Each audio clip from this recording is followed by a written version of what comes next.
하려면 참고 있던 숨을 조금씩 내뱉는 과정이 매우 중요한데요. 그러나 목이 부어서 기도가 좁아진 상태에서는 물속에서 숨을 내뱉는 것이 쉽지 않기 때문에 대부분 숨을 그냥 참게 됩니다. 이렇게 숨을 미처 내뱉지 못한 상태에서 또다시 호흡을 하기 위해 수면 위로 올라와 숨을 들이마시게 되면 배가 조금씩 팽창합니다. 즉 스노클링을 하는 동안 이 과정이 반복되면 결국 기압이 높은 물속에서는 배가 그 압력을 견디지 못해 배포가 터져버리고 마는 것입니다.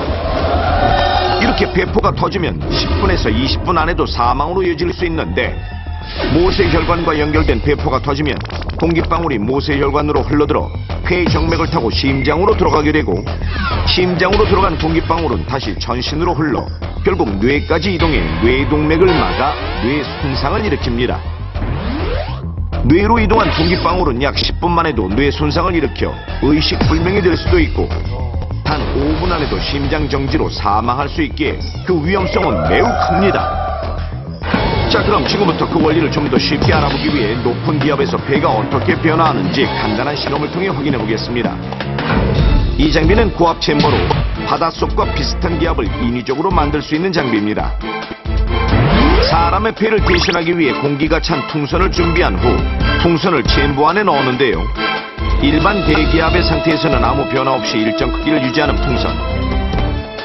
자, 그럼 지금부터 기압을 높여볼 텐데요. 전문가의 도움을 받아 먼저 일반적으로 스노클링을 하는 수심 2m에 해당하는 1.2배의 기압으로 높여보겠습니다. 기압을 높이자 살짝 크기가 줄어드는 풍선. 이번에는 수심 5m 깊이의 기압으로 좀 더 올려보겠습니다. 기압을 높이자 풍선의 크기가 더욱 줄어듭니다. 난 터졌어. 자, 그럼 이번에는 스킨스쿠버를 하는 수심 20m의 3기압으로 기압을 더 높여보겠습니다. 그러자 풍선이 눈에 띄게 줄어드는데요. 즉 기압이 높아지면서 풍선은 거의 절반의 크기로 줄어들었습니다. 이때 풍선 안의 공기는 높은 압력으로 인해 매우 압축되어 있는 상태로, 만약 들이마시고 내쉬는 호흡이 제대로만 이루어진다면 폐는 깊은 수심에서 이 상태를 계속 유지하다가 다시 수면 위로 올라왔을 때 보시는 것처럼 원래의 크기대로 회복되면서 정상적으로 돌아옵니다. 자, 그럼 이번에는 숨을 제대로 내뱉지 못하는 상황을 가정해 다시 한번 실험해 보겠습니다. 챔버 안의 압력을 바닷속과 같이 높이자 점점 작아지는 풍선. 좀 전과 같이 수심 20m에 해당하는 3기압까지 올리자 풍선이 많이 작아졌는데요. 자, 이렇게 작아진 상태에서 숨을 내뱉지 못하고 계속해서 들이마시기만 하는 상황을 가정해 작아진 풍선에 숨을 조금씩 불어넣어 보겠습니다. 높은 기압에서 공기를 불어넣자 조금씩 팽창되는 풍선.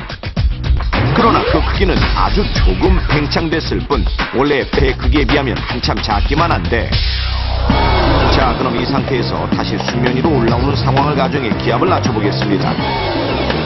과연 아까의 풍선 크기대로 똑같이 회복될까요? 그런데 놀랍게도 기압을 낮추자 풍선이 부풀면서 뻥 하고 터져버리는 모습.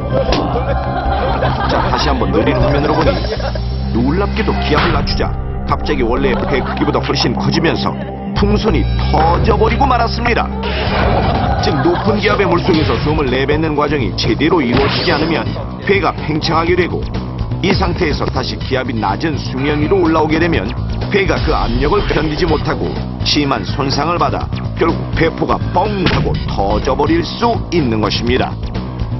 스노클링 잠수는 비교적 5m 내외의 얕은 수심에서 호흡을 하는 걸 말하는데, 이때 호흡을 하기 위해서 자주 수면 위로 올라와야 합니다.